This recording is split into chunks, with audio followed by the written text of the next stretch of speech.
to extend to the state before we proceed further in this matter? No, there is. Very well. You may be seated. Is there any issue the defense needs to raise moving into next week? No, Your Honor. Then let's go ahead and address Mr. Marcus's motion to quash the defense subpoena.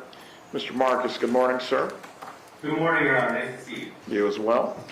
I have reviewed your pleading. What is the defense's position concerning the trial testimony subpoena? Judge, the defense doesn't seek to elicit any testimony related to Mr. Marcus's attorney-client protected conversations with his client. There are three categories that the defense seeks Mr. Marcus's testimony. The first is the state's indicated and they reaffirmed to Your Honor that they intend to ask Investigator Isom whether or not Mr. Marcus called immediately after Katie McManua was arrested. The jury, if left there, the jury takes away that someone or somehow the defendants are all in cahoots, if you will. The defense believes that Mr. Marcus would testify that that is not the case at all, and he would provide information as to how it was that he received information about Ms. McManua's arrest and how he knew to call Investigator Isom. That's the first category. The second one is the state has investigated vigorously to try to pinpoint that the Adelson family has provided legal fees for other lawyers or other co-defendants in the case. I don't know whether the state seeks to elicit testimony of that nature, but as recent as January of this year, the FBI was down in Miami speaking with Mr. Marcus about such things. Mr. Marcus provides an explanation that doesn't involve attorney-client privilege. That didn't happen. Mr. Marcus made a suggestion of the potential legal strategies involved, but nothing ever came to fruition, and there were no discussions with any co-defendants or the Adelsons. And then the third category, Judge, is there's a text message between Mr. Marcus and his client, Charlie Adelson, at the time, about him having seen or bumped into Katie McManua outside of his office, and there's a comment about something to the extent of it being a coincidence, but there was no conversation that was had. Again, if the state elicits that testimony in all three of those categories and it's left hanging, it goes unanswered. But in each circumstance, Mr. Marcus is able to respond, and I don't believe that it invades the attorney-client privilege. Mr. Marcus, I'll allow you to respond to what the defense is proffering and why they would seek your testimony. Thank you, Your Honor.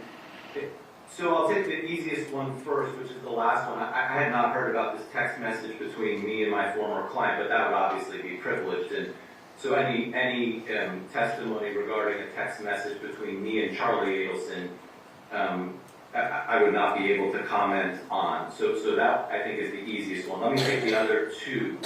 Let me ask you one question before you continue. Mr. Adelson has not waived any privilege with regard to you. Correct. You may continue. Thank you. Yes, I have not been informed that he's waived any privilege by him or anyone else. The other two categories, and I'm sorry for not looking always at the camera, looking at my notes here, Your Honor, but the first is the call to Detective Isom. So I guess I just don't understand how the state putting in this evidence is relevant, and therefore the underlying evidence in my response to it, I think, should be suppressed. The idea that on the morning that Katie McManua was arrested, I learned of that arrest and called the detective to find out if Charlie Adelson was being arrested. There's nothing wrong with that. That's what any good lawyer would do. The defense is right that I would respond to any nefarious suggestion by the state that there's nothing wrong with me calling the detective to find out if Charlie was being arrested that morning. But I guess my response would be I don't think that initial evidence should be able to come in that I made a phone call to the detective to inquire about Charlie. Certainly that has nothing to do with Donna Adelson. And even if this was a trial about Charlie Adelson, I don't think it would be relevant, Your Honor. I was trying to find out whether the detective that morning was going to arrest Charlie. Nothing's wrong, nothing untoward or abnormal about me calling the detective to inquire about that. So I would ask that that whole little snippet be excluded, the underlying evidence and what my response would be to it. The final thing about legal fees, I addressed this in my motion. I've spoken to the state about it, so I don't think they're going to elicit anything about this. They've released me from my subpoena on this issue, so I'm not sure that the defense needs me to rebut anything, because my understanding from speaking to the state is they don't intend to elicit anything on that issue. Ms. Kappelman, Ms. Dugan, are you seeking to elicit any information or evidence during the trial that would concern Mr. Marcus? Potentially, yes, Your Honor. We are seeking to introduce the evidence that I mentioned previously at our last hearing about the call to ISOM. And the relevance hook of this would be it goes to your conspiracy theory, or what exactly? Yes, sir. Exactly. Would I get into anything about the offer from Mr. Marcus to Catherine McBano's attorneys to pay her attorney's fees on behalf of the Adelsons? Potentially, yes. And what's the third question? I believe the last matter well, was I was- any text message between Mr. Marcus and Charles Adelson when he was representing him. Yeah, I think that the defense has mischaracterized that evidence, but that is a piece that could potentially be inquired about as well. All right. As to the first issue of the phone call and whether it goes in any form or fashion to the conspiracy, what I'm going to rule is the following. The state may inquire as to the topic. If the defense has a factual related line of questioning to ask Mr. Marcus, the factual line of questioning will be permitted. Nothing that goes into attorney-client privilege may be inquired to. Is everyone clear on this? Yes. Very well. As to the second line of questioning, again, Ms. Kappelman, this is being offered for what exactly concerning any possible agreement or payment? Yes. Same relevance argument, Your Honor, that it goes to conspiracy. The existence of the conspiracy. Right. As to this, were the defendants, well, I believe the privilege argument gets a little more thorny at this point. What exactly can Mr. Marcus offer that would not be privileged on this issue? Are you inquiring to me, Judge? Either party. My understanding, and Mr. Marcus can correct me where I'm wrong, is that there was a conversation with Katie McManus' counsel. I don't believe that Mr. Marcus conferred with his client, but it's something that he does in his normal practices, which a lot of lawyers do, myself included, call co-defendants counsel if there's a necessity of sharing expenses. I think it was his suggestion, and just that, his suggestion versus the Adelsons. Mr. Marcus, is there any argument as to why this is privileged specifically? No, Your Honor, if I'm asked the privilege question on the stand, of course, I'll just invoke it at that point. I have no problem doing that, Your Honor. Your Honor, if I could just be heard for 1 second. Go ahead. There is, of course, a difference with the state arguing the existence of a conspiracy and crazy conspiracy theories. There is no basis to argue the existence of a conspiracy by my calling the detective to find out whether Charlie Adelson was being arrested that morning. There's just no, they have to at least allege some tie, some basis in fact to argue that there was a conspiracy that would have some relevance in this trial, Your Honor. I was calling to find out from the detective whether he was arresting my client that morning. There's nothing tied to any conspiracy, certainly with Donna Adelson. So it's just a conspiracy theory with no basis in fact, Your Honor. I fully understand where you're coming from with both your pleading and your position this morning. As a factual issue, did the phone call take place? There is nothing protected concerning that. How that fits into the larger narrative of what may be admissible or not, yet to be determined. The state They have their fair opportunity to put on their case.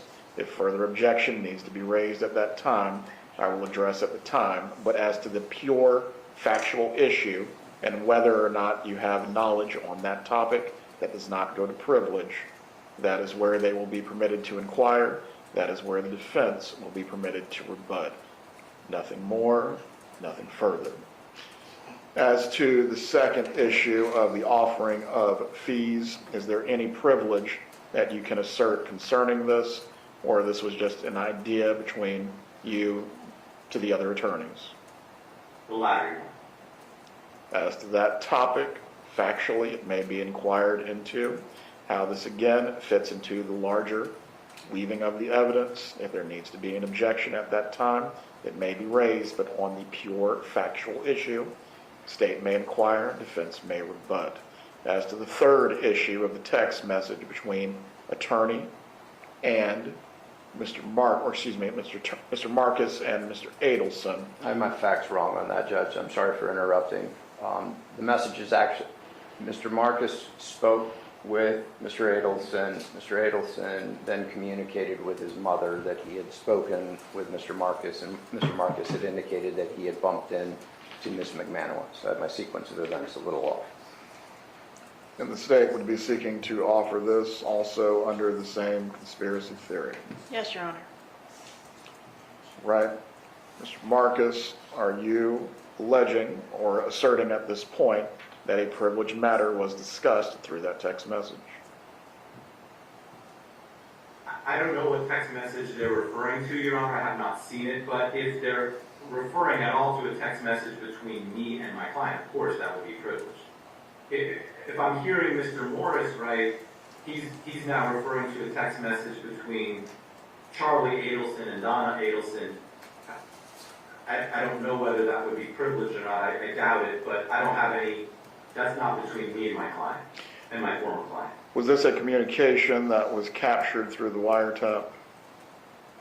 No, sir. It's part of what was captured off of the devices that were searched.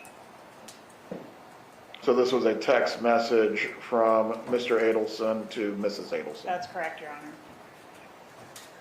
All right. As to that, Mr. Marcus, if it does not include any advice or opinions that you're providing to your client, if there was no joint defense agreement concerning them, ultimately this can be argued as a communication between co-conspirators. It just merely mentions your name, if I'm understanding this correctly. Is there any correction that needs to be given on this point? Okay. No, Your Honor. Very well. As to that, the state may inquire as to the communication, as to anything that Mr. Marcus discussed with Mr. Adelson that may not be inquired into, but the substance of the text message, if the state in some way is going to argue this goes to conspiracy, they'll be given an opportunity to do so. If an objection needs to be raised, you may do so contemporaneously during the trial itself. So Mr. Marcus has a better opportunity to plan. The parties know when he would actually need to testify. I'm sure he has a very busy schedule, and we're not trying to create a hardship or inconvenience as it relates to his work and business. As soon as the state rests, the defense intends on calling him. Ron, I believe your previous estimate, Ms. Kappelman, was 6 or 7 days. Yes, sir. Let's pinpoint on the calendar then at least a projection that will assist the witness in determining when he would need to be present. Jury selection begins next week on the 17th. If we have a jury by Thursday the 19th, the first day of trial would be Friday the 20th. And that means by Friday the 27th, potentially the state is resting its case, which would lead us then to Monday the 30th, the beginning of the defense case, unless I'm off of my calculations. You're correct, Your Honor. You're correct. And the defense has a bit of a time pressure also because of the Jewish holidays. Mr. Marcus, if you can go ahead then and mark on your calendar as to when you may potentially be called, starting with September 30th. If there is any hardship that you need to address in other cases or matters that you're involved with, please let the parties know.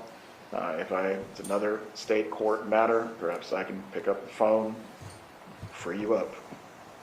Thank you, Your Honor. I am doing federal court on the 1st, but I'll work with the parties to see if I can get called on the 30th if it's actually going to happen. I suspect, Your Honor, that when the factual issues come up in trial, that there will be some debate about whether these items should come in, because again, I'm not as plugged in as everybody here, but it just seems that the three topics don't go to any actual conspiracy theory, but I'm hoping that when the objections are raised, they may obviate my need to come on the 30th. All right. That concludes the motion to quash the subpoena. Have a good day, sir. Thank you, Your Honor. Nice to see you. Bye.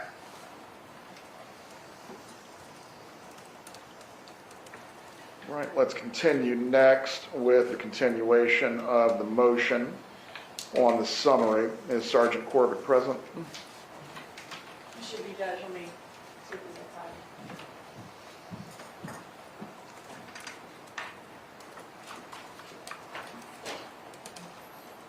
Oh, and also, so the record is clear on this matter, the motion to quash the trial subpoena is denied as to all factual issues in which Mr. Marcus would have personal knowledge and can testify relevantly. I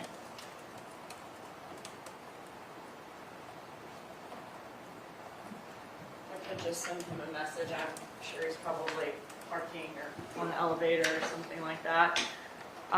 We do have thank you. We do have another part of the motion, if you want, we could take up in the meantime, which Sure. was, they had objections to specific parts of the presentation as to hearsay and attorney-client joint defense privilege. We could go ahead and take those up now. Okay. Go ahead. May I approach, Your Honor? You may. Judge, it's changing the document, so it's based on what I have so far. So there may be more that comes up in trial, but based on what I have right now. You've reviewed it all, correct? What's that? You've reviewed all of it. I've reviewed all that we have as of now. Right, go ahead. So I think it's page 20.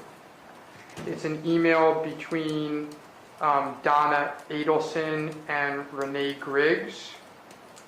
And below it, it's in response to an email from Renee Griggs to Donna Adelson. It's hearsay. What is this being offered for? Judge, in that email, the defendant explains that she is stressed about her daughter not being able to relocate. You know, that her daughter, I think, doesn't realize how much it will affect her life, Donna Adelson's life, their whole family's life if this doesn't happen. The comments from the counselor that are concerned about her stress levels, I think, just add context.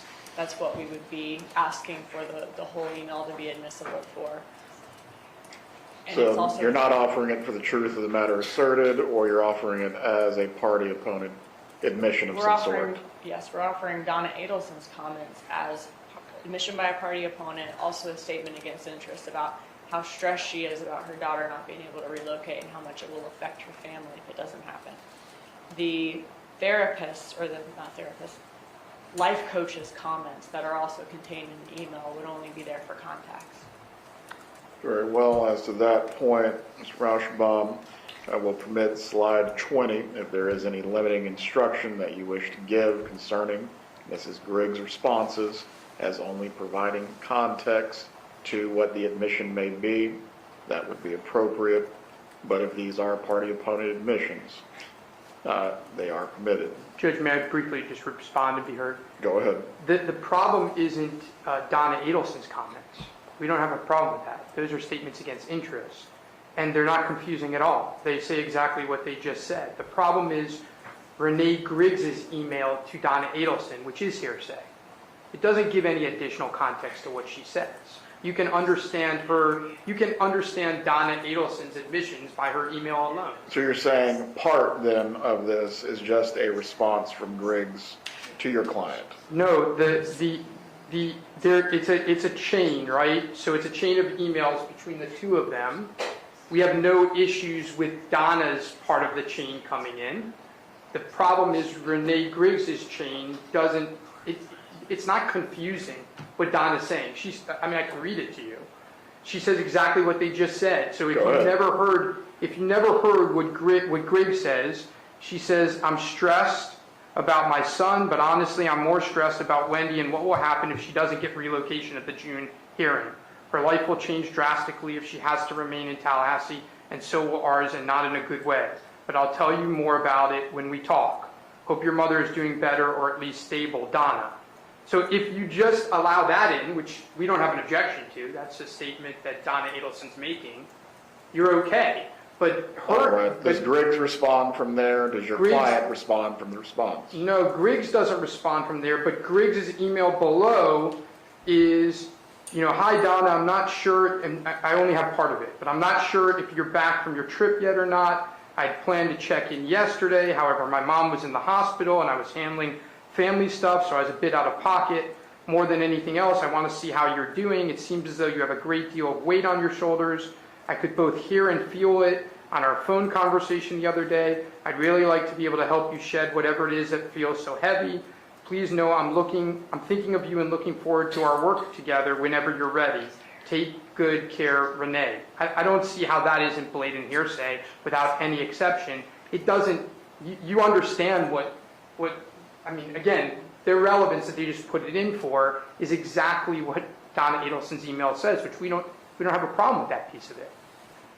Ms. Dugan, what exactly context is being provided by Mrs. Griggs' first email before Ms. Adelson responds?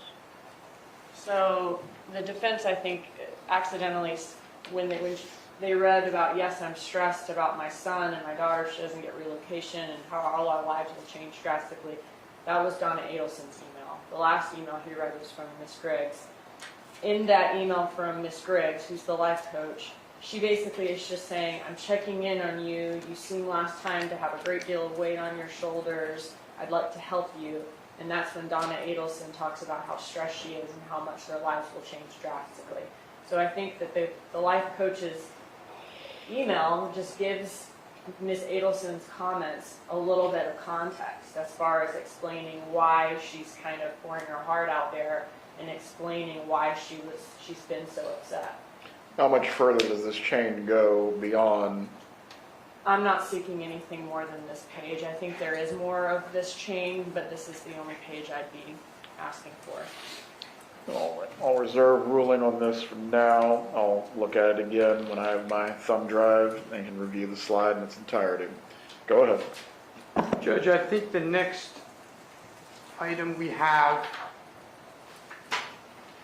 I think we've gotten new slides on this, but I'll go, I think for ease, we'll go on the slides that you have, because it's the same issue.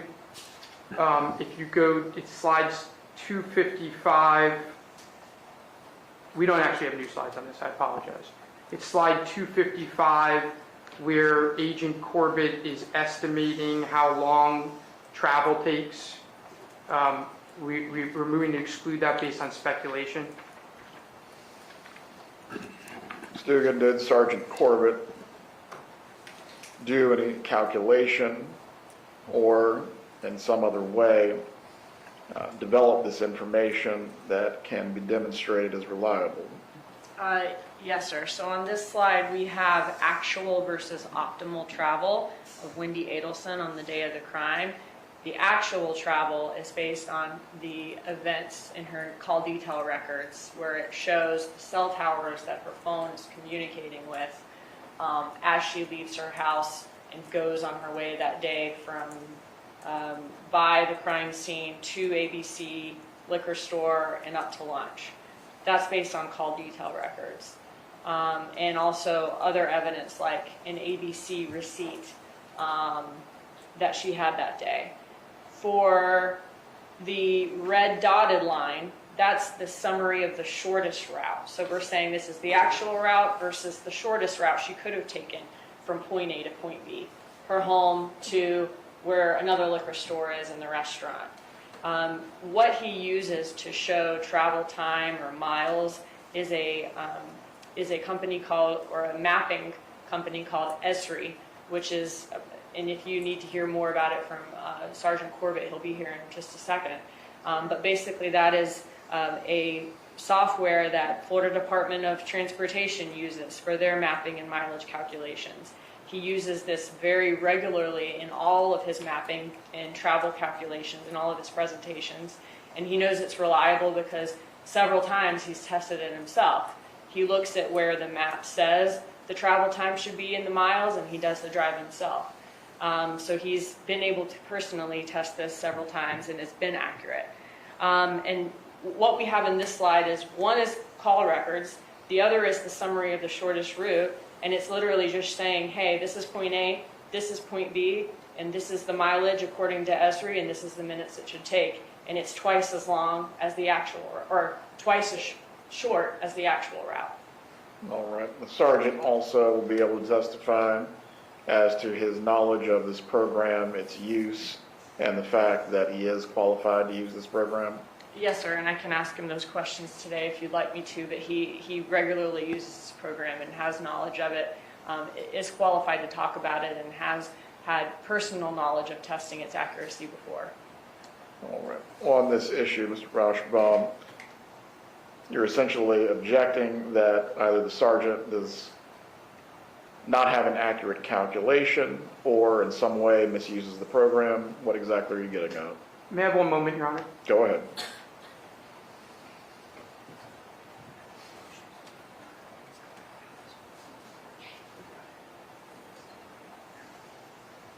Judge, the objection isn't as to his knowledge, and you know what, we'll withdraw the objection. Very well. Rather Let's move cross on. him on it.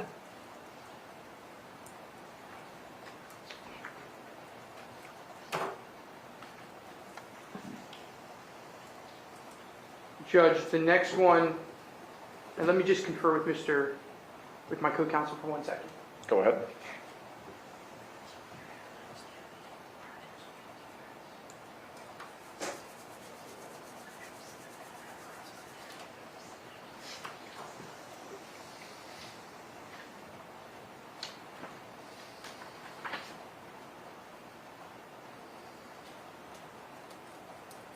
Judge, the next one is page 318. Some messages between Charlie Adelson and Donna Adelson. Charlie Adelson's messages are hearsay, and they're not in furtherance of a conspiracy. Response, State. Yes, sir. If I could just give you the date of the messages too. Go ahead. The date is August 2nd, 2016, which is after the arrests of Sigfredo Garcia and Luis Rivera.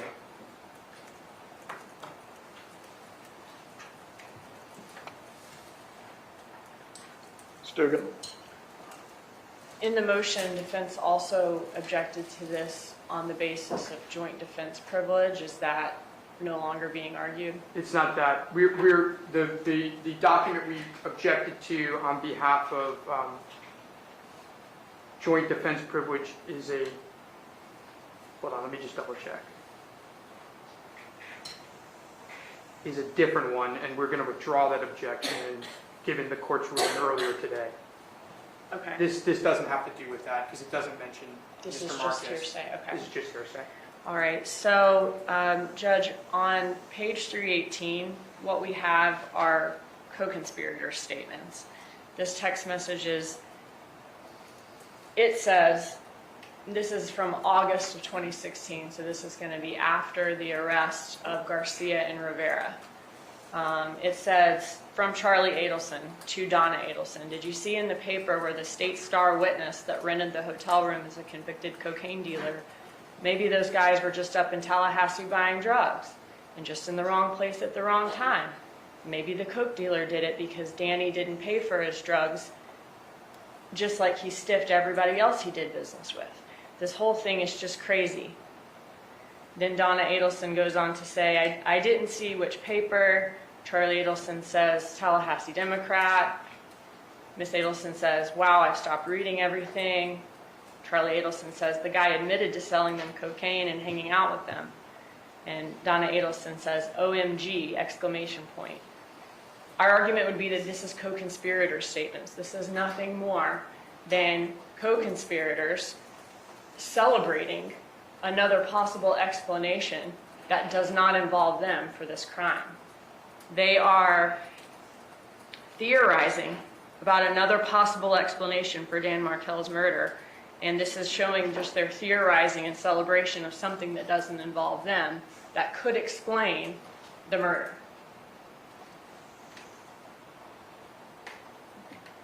Any response? I just don't understand it. I mean, it is, I mean, I can show you the text messages in its entirety if you would like me to bring it up, but that's not what's happening here. And I don't even... I'll review it with my thumb drive as well when I go through the slide deck. The problem, Ms. Dugan, that I'm drawing with this,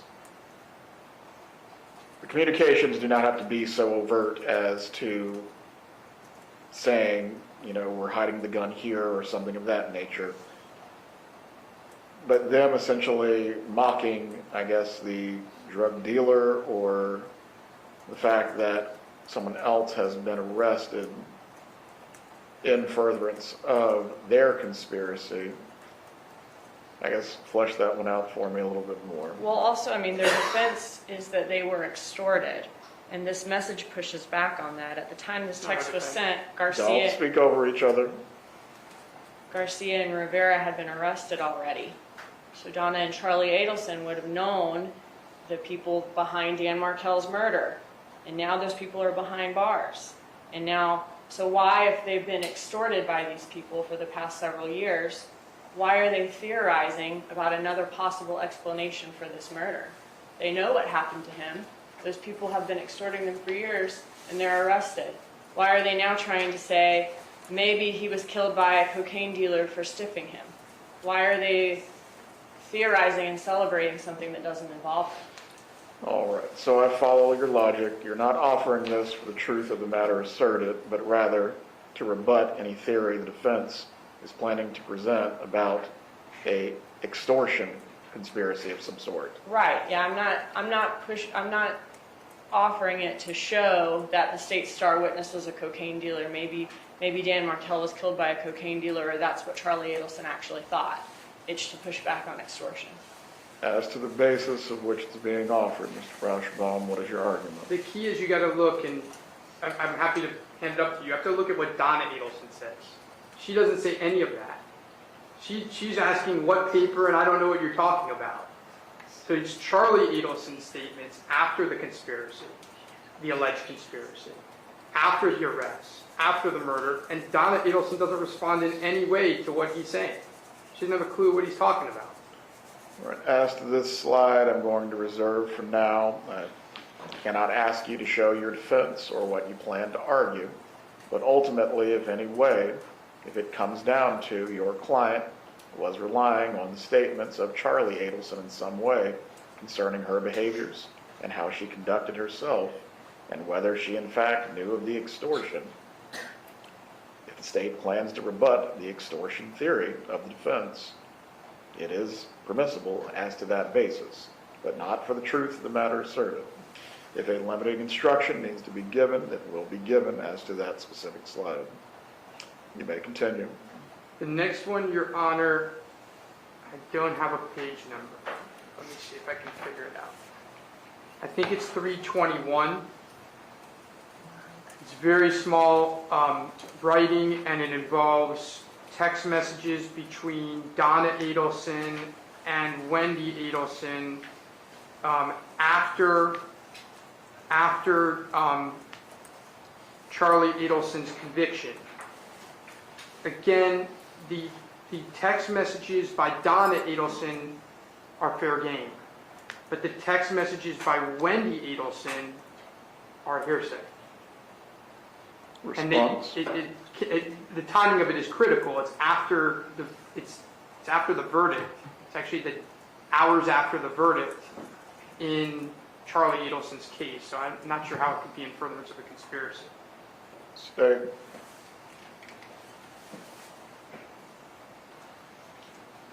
So I think that and we may be able to come to an agreement on this. I think that I'm going to, there's several messages between Wendi Adelson and Donna Adelson in this chain. I would only be using from when Donna Adelson says, prayer hands, you shouldn't have to pray. He's telling the truth. He protected his little sister from years. To your brother protected you for years, now you're not guilty. I wouldn't be offering anything after that. So I think the only thing Wendi Adelson says in the meantime is, I love you, call me if you can. If that's all, then we're okay with that. How about that? Let's move on. Okay. The next one is page 324. So We can come to an agreement on this one too. we're on a roll, Your Honor. So you're not using. Do we need me any further? Call it a day? I'm not going to use that one in the presentation. Okay. I tried to give them all the things that I could possibly use and have tried to whittle it down some. Just to be clear, that's the Cellbrite with the website pages. I will be using the website page for the non-extradition countries, but not the emotion. Okay, we're good. That's all I have for now, Your Honor, Very well. on this issue. As to slide 20, I will review the entire email chain and then make a ruling on it. Is Sergeant Corbett here? Yes, he is. You can go ahead and step down so we can take the witness.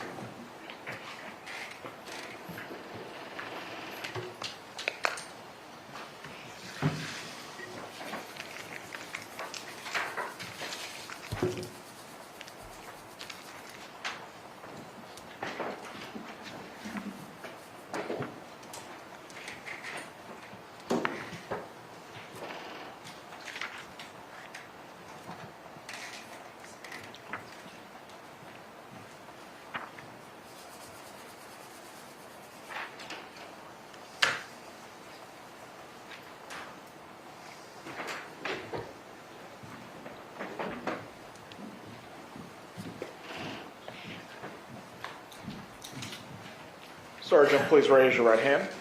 Do you swear or affirm the testimony you will give today will be the truth? I do. You may take your seat. Thank you, sir. Mr. Dugan, I will allow you to inquire. The only thing that I would ask is that you hit the points that essentially were at issue in the last hearing. If there's other examination you have for the sergeant, you certainly may get into that as well. Okay. You may inquire when you're ready. Thank you.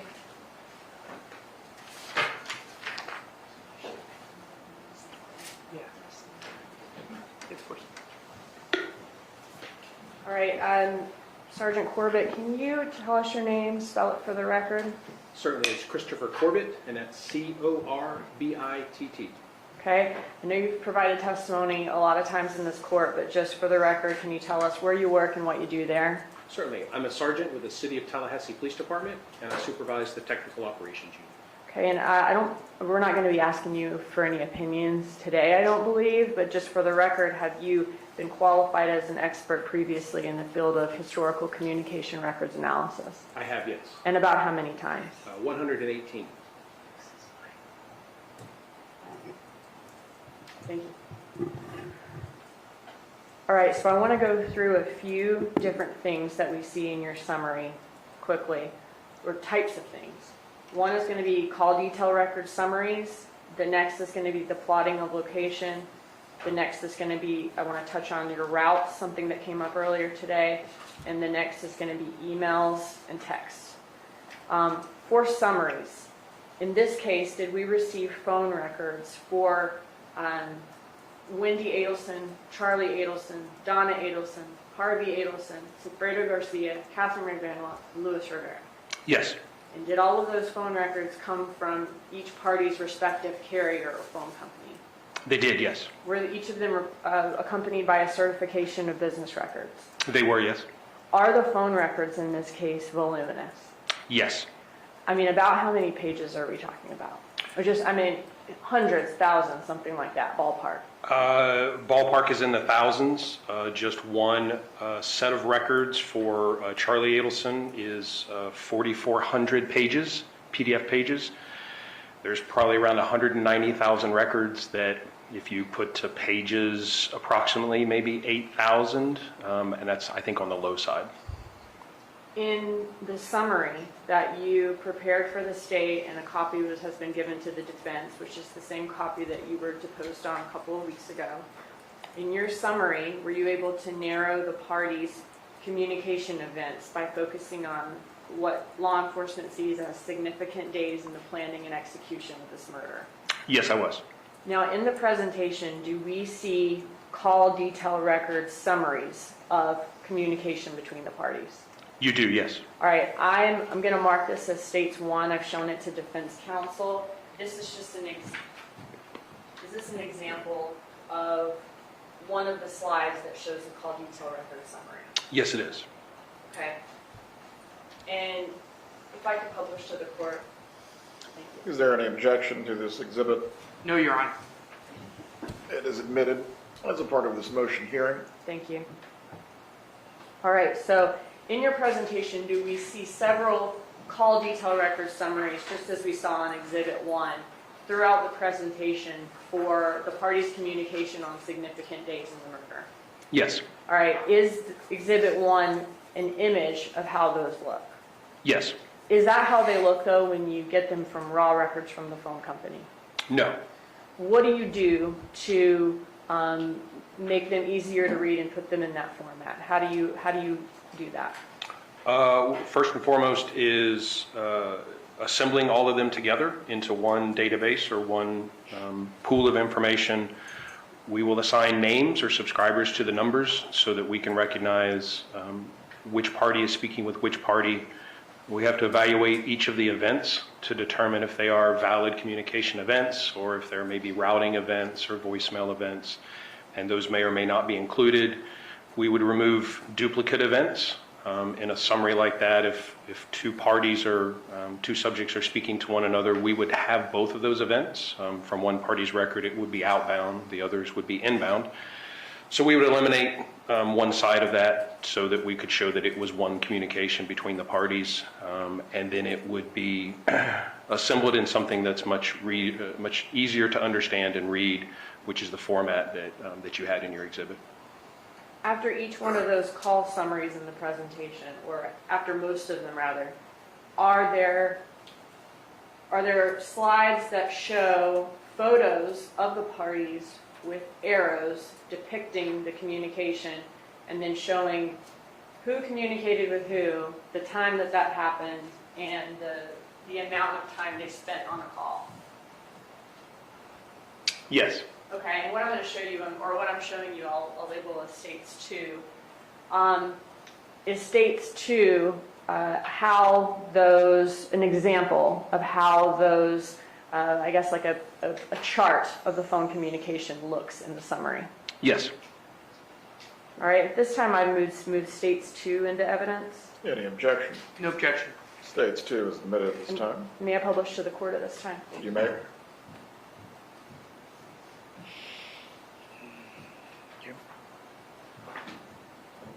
Now this chart with the heads that has the data about the communications, are all of those charts that appear in the summary, are all of those based on the data that we see in States Exhibit 1, the call summary? So are they based on the call summaries for each of those specific charts? They are based primarily on call summaries. Some of those would also include maybe text messages from another source, an iCloud return or a Celebrate report. There may be calendar entries and things like that, primarily from the call detail summaries. Okay, meaning that that's going to track a communication, whether it be a text or an email, that occurred between the parties. That's correct. And then you're saying that some of the charts with the heads and the arrows when it contains the content of a text, that content would be from a Cellbrite report. It could be, yes. Okay. Regardless of whether it was from a Cellbrite or from the call detail records, is all of that communication in those charts from voluminous records, whether it be from a Cellbrite or from a call detail record from a phone company? Yes.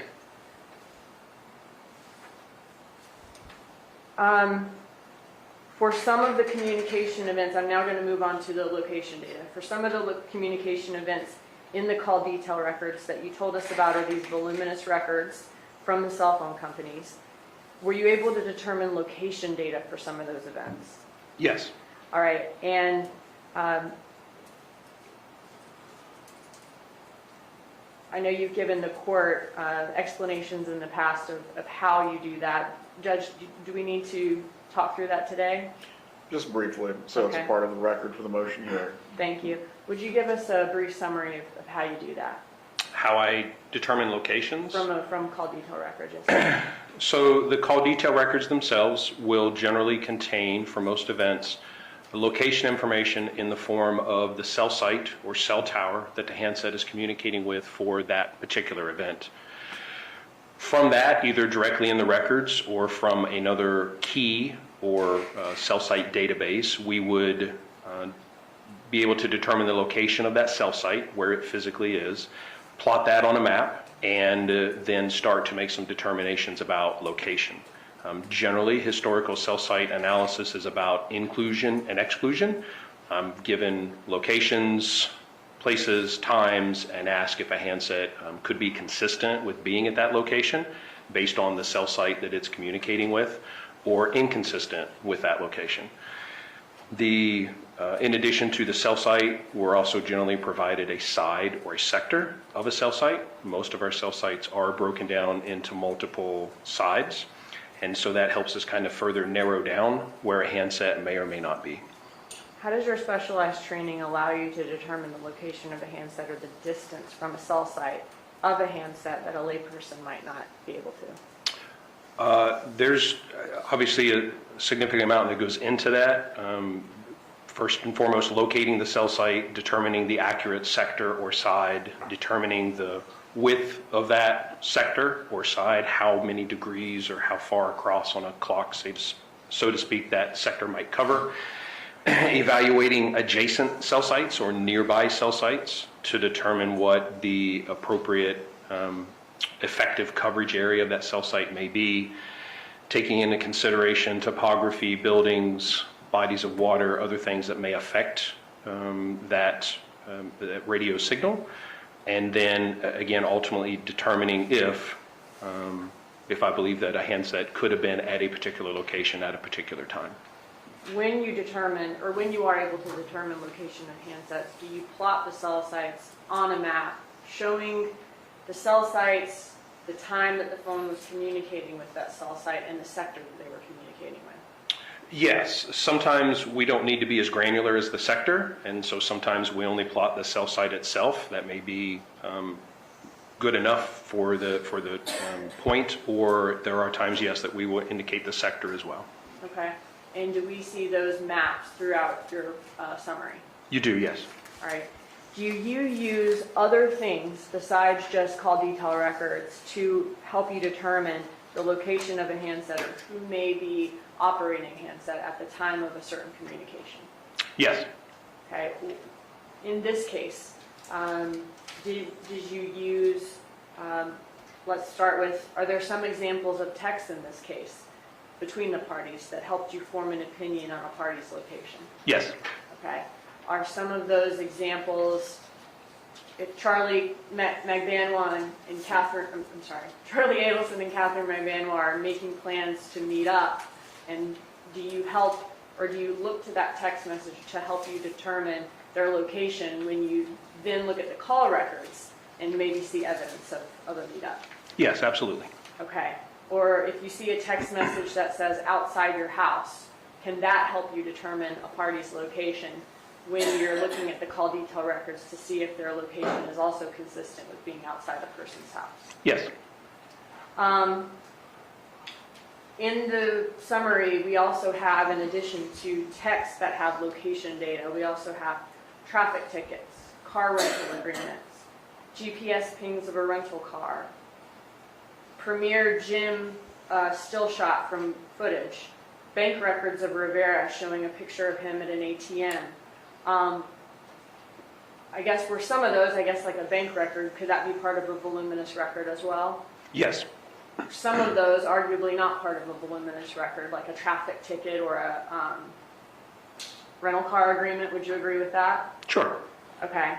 Why were those included, though, in your presentation, all those things that I just named, in addition to the text with location? Again, the cell site analysis is about locations and times. So, for instance, the rental car agreement for the first rental car provides a location and a time. It's an address of the rental agency and a time that the car was rented. So this allows me to take that location and time and compare to the call detail records. I can look at the locations of the involved parties to determine who was present, who drove to the rental car location, who did not. The citation afterwards, the location of the citation tells me that Mr. Garcia was in a different location than Ms. Magbanowa, because we don't have Mr. Garcia's cell site locations in that time frame. So the location of the traffic ticket helps me understand that after the rental, he went somewhere different than she did. Helps me understand that at the time of the rental, where other parties were. Mr. Rivera was still at his home. Mr. Adelson was nowhere near. So we can determine again who was present, because that rental agreement gives me that location and time to compare records to. It's also the type of event. So it's a, picking up of a rental car. And so as we look at the call detail records and who may be communicating with who in that time frame, understanding generally how car rentals are conducted, knowing that Mr. Rivera or Mr. Garcia ends up with the vehicle, Ms. Magbanowa takes him out there, it's presumable that they're both in the car together heading to that event. So I don't expect really to see communications between them, nor I might not expect to see communications between Ms. Magbanowa and Mr. Adelson, because she would be in the company of Mr. Garcia. And then I know the date and time that the rental actually happened, and I would from that deduce when they separated. And then I start to see communications from Ms. Magbanowa to Mr. Adelson. Because now, again, based on how a rental car generally happens, she has dropped him off, he has the vehicle, and now she would be by herself in the car and free to communicate. So all of that together goes into the analysis, if that helps. Okay. Does the documents that you just spoke about, along with the other car rental agreement and traffic ticket, GPS ping, the Premier Jim footage, the ATM picture, do those documents help you determine cell phone location and help you form your opinion on where the cell phones are and who was using them and put the communication around them in contact? Yes, they're all locations and times that I can compare the records to. It's a validation of the records themselves. When I see someone in a picture or a video, I expect that their handset locations would be consistent with that. And if they're not, then there was an issue. In this case, they are consistent, so that's a validation of the records themselves. Yeah. Okay. I was briefly going to touch on the routes, but now I'm remembering that that objection was withdrawn. Is the court requiring any questioning on the software he uses to route? Okay, thank you. You may lay any record, though, you think is necessary. Okay. At this point, I don't think any is necessary, but if it comes up later, we can. Emails and texts are the next things I wanted to touch on. In your presentation, are there several emails involving statements by Donna Adelson? Yes. Were all of the emails provided by Google, which is the company that Wendi Adelson and Donna Adelson use to service their email? Yes. Does that contain a business record certification? It does, yes. Now, why were the emails included in this presentation? They were included to illustrate the content, and as far as potential motive or events that were occurring at particular times during the investigation. Do the ones that were chosen involve Donna Adelson's interest in the custody battle or motive in this case? Yes. Are the amount of emails in this case from Google voluminous? They are, yes. About how many emails would you say that there are? Wendi Adelson's account has over, I believe, 87,000. Donna Adelson's account is over, I believe, 57,000 individual emails. Okay. And I'm just looking for a ballpark here. In your draft of your presentation, the same one you were deposed on, about how many emails did we send to defense as emails that these are of interest to us and we may use in your presentation? No more than 25. Okay. Since then, have we been able to kind of whittle those down to a smaller number? Yes, we have. Maybe 5 or 5 to 10? Definitely less than 10, I think 5 or 6. Okay. But despite how many we use in our presentation, are all of those from voluminous records? They are, yes. As far as, we also have several text messages in your presentation that don't have anything to do with location. Earlier I asked you about texts that had to do with location, like let's go to your house tonight or outside your house, things like that. Are there several texts in your presentation that are from Charlie Adelson's iCloud or the Cellbrites from the phones seized in this case that don't have anything to do with location? Yes. All right, not going to go through them all, but do some that are going to be included in your summary, do some involve Donna Adelson's interest in Wendi Adelson's custody battle and venting to Charlie Adelson about that? Yes. Are there some that push back on a possible extortion defense? Yes. Are the total amount of text that we have in this case from Charlie Adelson's iCloud or from all of the parties' Cellbrites, are those voluminous?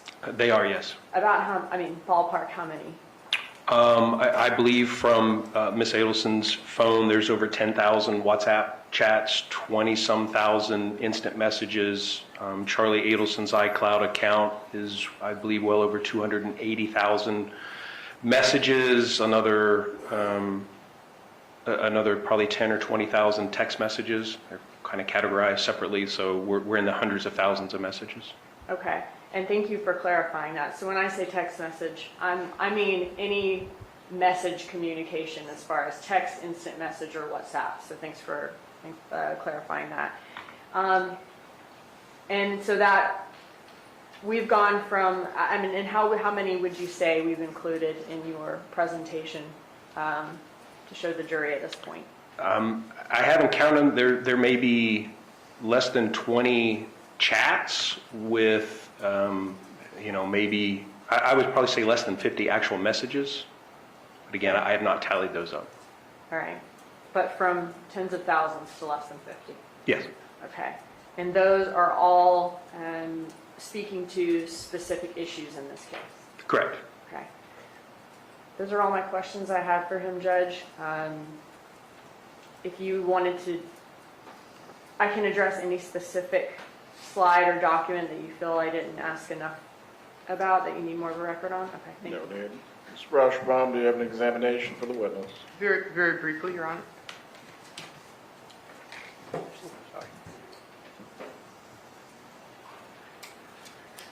So, good morning. Good morning. So, you testified that with regards to these detailed summaries, there's thousands and thousands of pages, right? That's correct. Okay. But on the days that you're using, so in other words, I think Ms. Dugan showed you Exhibit 2, where you're doing the arrows. On those days, if you look at the call summary, it's less than 5 pages, right? Mostly 2 pages on most of those days. For those days, the summary that you have may be a page or 2 pages. It took a significantly greater number of pages to get down to those 1 or 2, because again, if there's 5 or 6 subjects in that one summary, well, that's 5 or 6 subjects worth of records. And their records for a 3-day, 5-day period, maybe 20 pages each. So there's 100 pages to work down to get to just the unique communications that populate that 1 or 2 that's in the summary. So let's get a little granular, okay? So you have one of those days is July 18, 2014. Yes, sir. Okay, and you do a summary of that day. if you took all your call records of that day, would it surprise you? All of them. If you took the call records for Charlie Adelson, everyone you got, would it surprise you that it's under 15 pages? For one day to be under 15 pages, it would not surprise me. Right. Well, I'm telling you, it's under 12 pages. Okay. Would that surprise you? No. Okay, so No. that's not that voluminous, right? But that's 12 pages to get down to one. Right. I get it, but I'm saying if you're putting in a document, in other words, if I use the emails as an example, or the text messages, Ms. Dugan brings up that there's 20,000 text messages, or 12,776 text messages. You can take my word for that. You're only using, though, let's say 8 text messages. I don't know what you're using, but let's say it's 8. How long are those 8 text messages that you're using? They're less than a page, right, each? They could be, yes. Okay. The emails that you're using, you've got however number of emails you're using here. Wendi Adelson's email account had hundreds of thousands of emails, I presume, right? Yes. Okay, but each email that you're actually putting into evidence, do you know what the longest email is of the ones that you're putting into evidence in? It would depend on how you format to print. Probably not more than 4 to 6 pages. Yeah, it's 6 pages, right? So the actual piece of evidence that's going to go back to the jury, which is the actual email, not the 100,000 irrelevant emails that no one cares about, but the actual document that's going to go back to the jury is 6 pages long, right? I would agree with that, yes. Right? So we're talking about, and Ms. Dugan uses the word summaries, but these aren't summaries, right? These are just taking pieces of evidence that are already going to be in evidence and sticking it into a PowerPoint presentation, which is a way of persuading, right? A demonstrative, not a summary. I would object to argumentative. Sustained. Okay, I'll move on. With the location data that you're talking about, just centering on Donna Adelson, and I don't know if you have your records up there, so I'll just show you a page. Okay, and we can mark this as Defense Exhibit 1 for purposes of this hearing. And this is page 271 of my version of your, I'm sure it's changed. Just, you'll know that, so. Yes, sir. Okay. Judge, may I approach? Right? So your expertise in doing this page, am I right that what you're basically doing is you're taking Donna Adelson's call record, you're seeing when there's an event, you're looking at what location on the call record the event hits, you're then going to a map that AT&T provides you, because it's AT&T in this case, you're then looking what the longitude and latitude is on that map, and then you're just plugging it on that piece of paper, right? That is part of what I do, yes. On that piece of paper, is that what you did? You need to say this, Sergeant. No, I don't. Thank you, sir. Again, to start that, I have to go through, and this is combined. This is Donna Adelson and Harvey Adelson's records. So it's 2 sets of records. So I go through the records to find the relevant time frame, and there's 3 data sets for each set of records. There's voice calls, there's data sessions, and there's text messages. So I isolate out each of those 3 data sets for the 2 sets of records, and then I have to evaluate those records for what I consider to be valid location information. And so a number of records are eliminated based on my understanding and knowledge of AT&T records. A lot of those locations are eliminated so that I have valid locations to plot. So from that, each of the locations in the records have to be verified against a records key or some other database for me to make sure that the information provided in the records is accurate. And then that is plotted onto a map. And then from that, some estimation or determination about where the handset was during those events can be made. Okay, let's try to simplify that. I know you like to make it a little bit more complicated than it is. But when you say you eliminate events, you eliminate them, for instance, when it says 0 seconds, correct? 0 seconds could be a factor. right? Why else do you eliminate? What duplicates, right?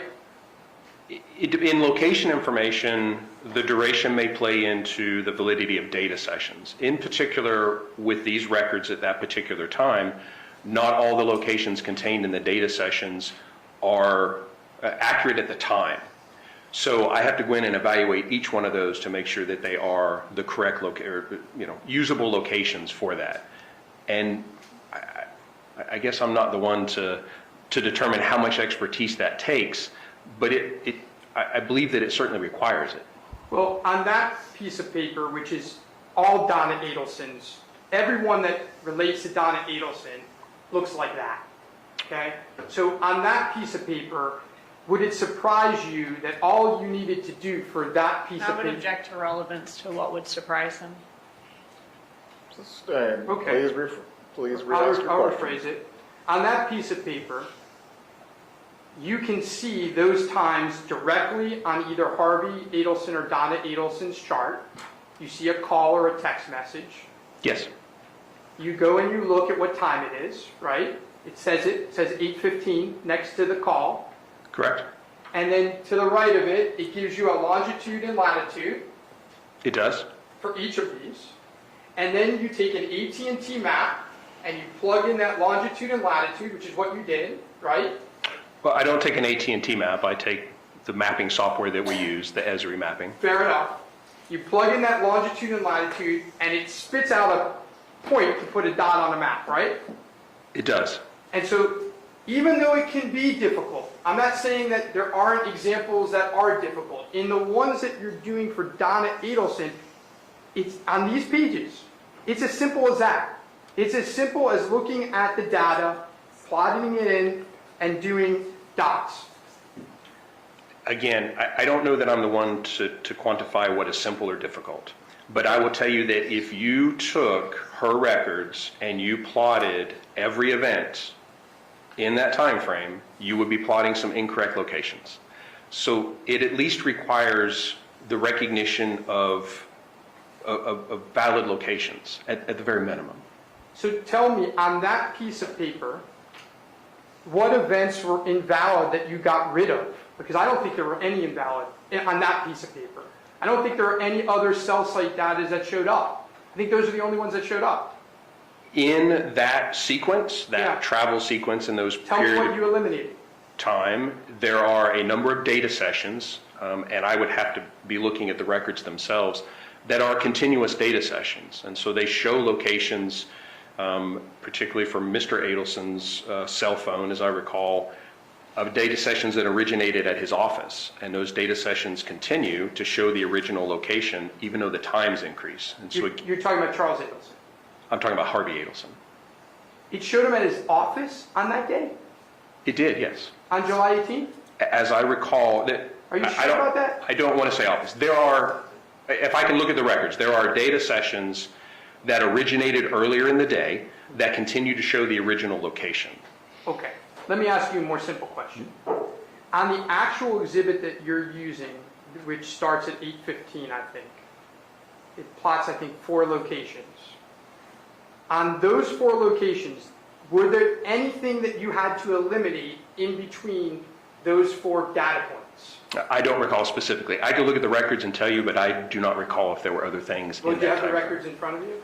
I have my laptop. I could pull them up. It will take a minute, but Sure. Go ahead.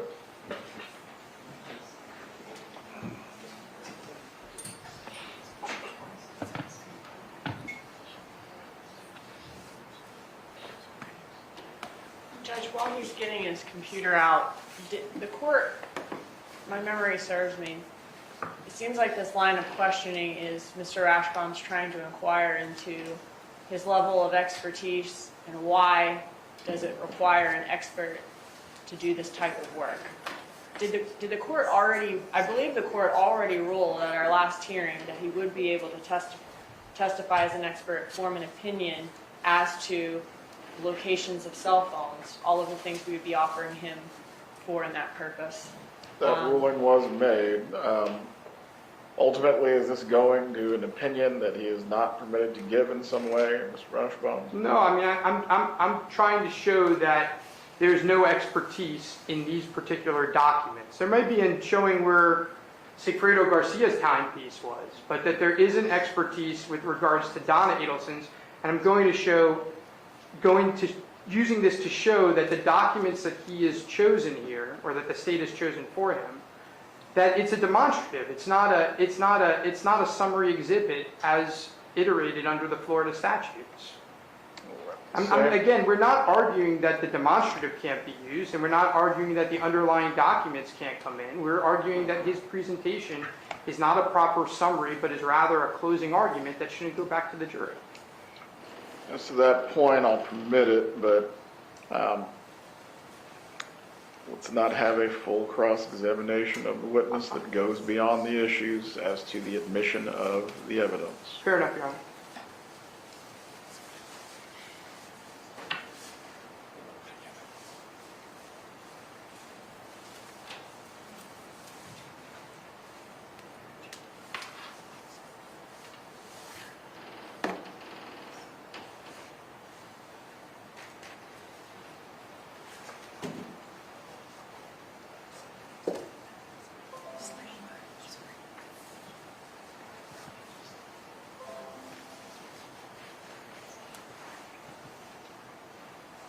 Sergeant Corbett, if it's difficult to pull up, we can move on to.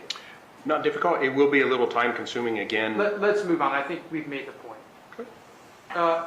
Sergeant Corbett, these emails and these text messages that you pulled, how were they chosen? Did you choose them? I did not choose them, no. Okay. Who chose them for you? They were ultimately chosen by the state attorney's office. Okay. May I have one moment, Your Honor? Go ahead. I have no further questions. Any redirect examination for the sergeant? No, sir. You may step down, sir. Thanks, sir.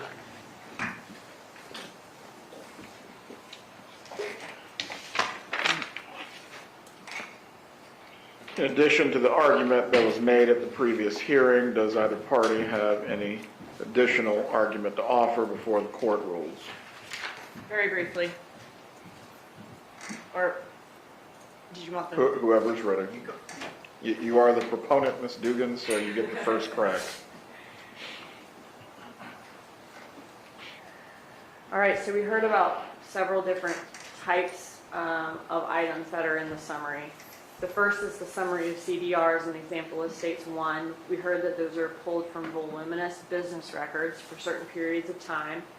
Then we saw the charts that are basically a visual depiction of that communication that's but in a more digestible format for the jury.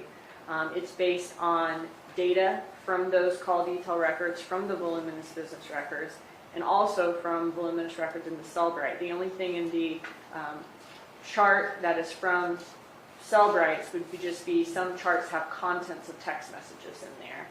All the rest are going to be calls back and forth with the time and the person making the call and the person receiving the call. But all of that information is based on the data, and we can't just give the jury all of these cell phone records and say, even if a certain day is 16 pages across 3 sets of records, and say, good luck. That's why the summary rule allows us to pull this information, put it together in a digestible format for the jury. The second type are the maps with the cell site locations. These are summaries of the parties' locations at certain times that are also pulled from the voluminous cell phone records. The same records that the call detail record summaries and the charts with the heads are pulled from. Other items like the premiered surveillance footage, the tickets, the texts that talk about a person's location, the bank records, the car rental agreements.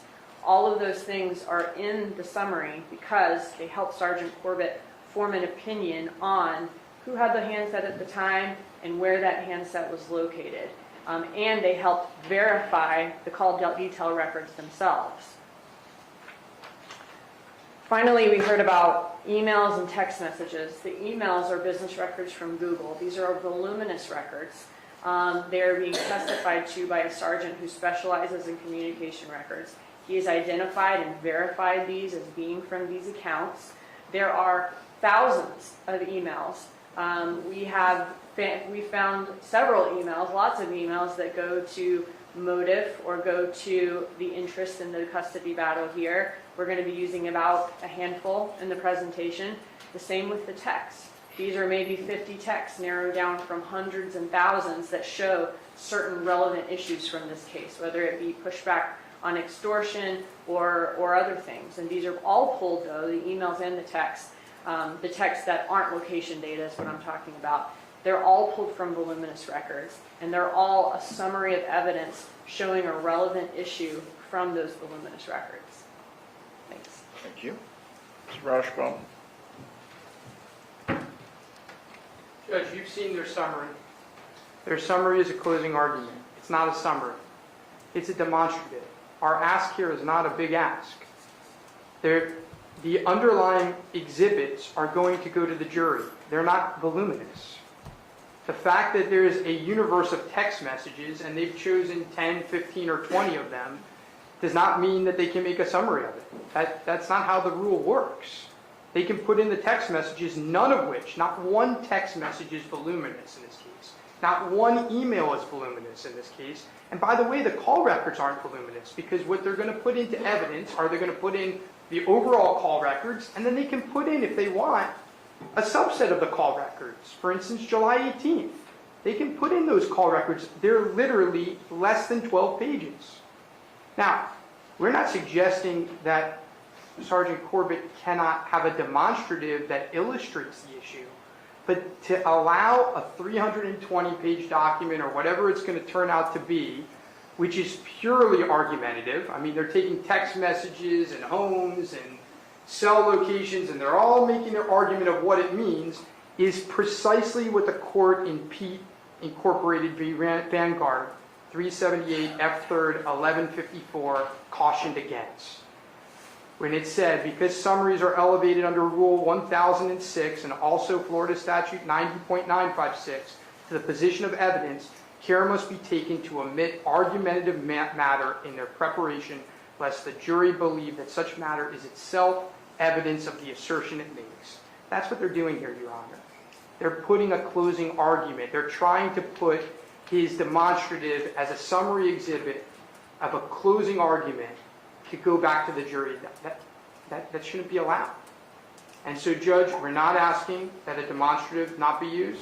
We're not asking that the underlying documents don't come in, but we're asking that the exhibit be a demonstrative exhibit, that does not go back to the jury. May I briefly respond, Judge? So briefly, it will tickle my ears and we'll move on. Go ahead. There is no argument in any of these slides. This is all data and information from the records. There's plenty of evidence in this case that is not in this presentation that would be in a closing argument demonstrative. This is not a closing argument demonstrative. Judge, may I briefly respond? Let me set my watch. It's 11:02 and 32 seconds. By 11:03, you will be done. Argument is when you plot lines on a map and then you take a text message and you put it next to a house and you put it all together. That's argument. That's using data to make an argument. That is the definition of argument. Within time. Thank you. Your Honor. All right. As to the rulings on this matter, the court has previously ruled that Sergeant Corbett can be qualified to testify to the interpretation of historic communication data. The summary will be available to the state as a demonstrative in front of the jury. Also, in researching this matter, I came across a recent case of the 3rd DCA dealing with summaries, which I believe has a relevant ruling to this matter. This is EJD Construction Contractors and Investment Corporation versus Preston, found at 306 Southern 3rd, 1053. And ultimately, the 3rd DCA held when a summary is accurate and not misleading, it can be properly admitted during trial. The summary may also include opinions by the individual preparing the summary, as long as the opinion is based on the underlying evidence and data that is admissible.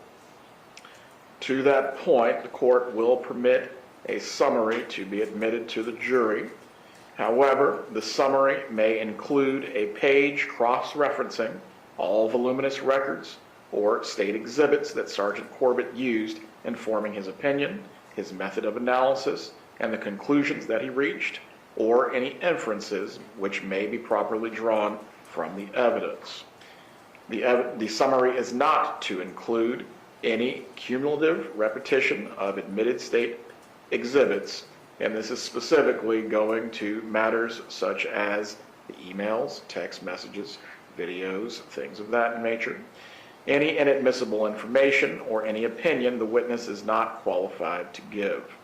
This is going to cut down the pages that actually go back to the jury, but a summary that is based on the voluminous records and exhibits and the opinion that was reached by the sergeant that is proper and meets the definition of a summary pursuant to 90.956 will be permitted. Any additional objection that needs to be raised at the time it is offered, the defense may raise at that point.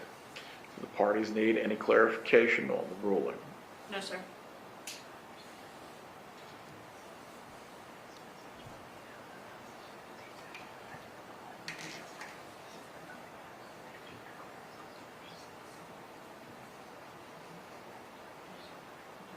And just so it's clear, as far as the call records summaries, and I believe the arrow charts, those will be permitted as far as being in the summary itself.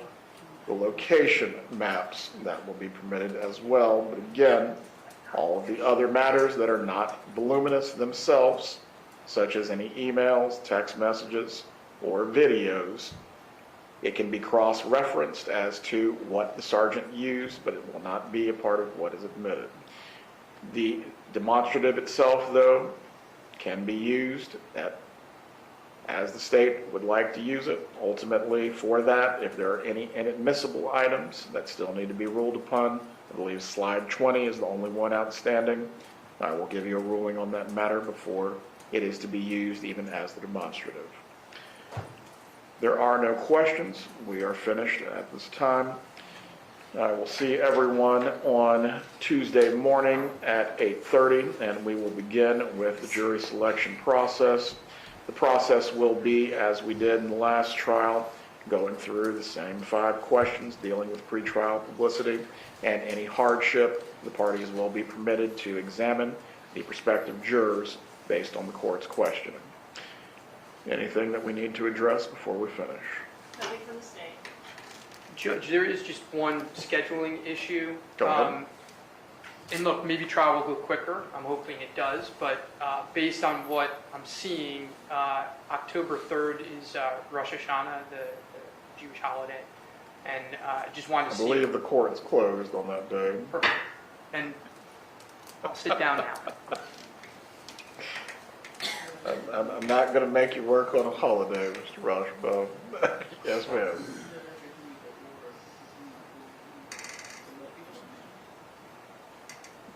For Monday, let me go through that then, based on the chart that I have with Lynn. If it's not related to this, then we're just going to finish up. We are in recess at this time. Have a good day, everyone.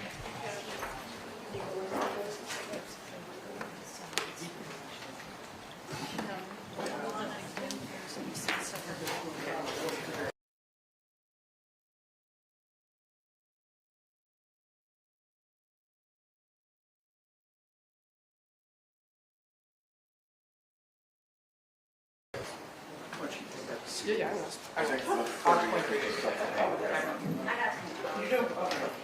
They're saying they need the order for Monday of the regular division.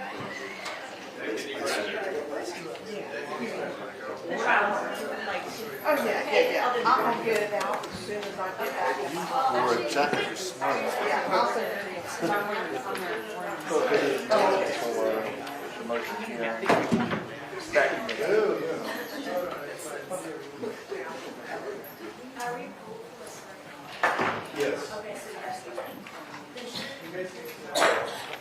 This is going back to you? Oh, thank you so much.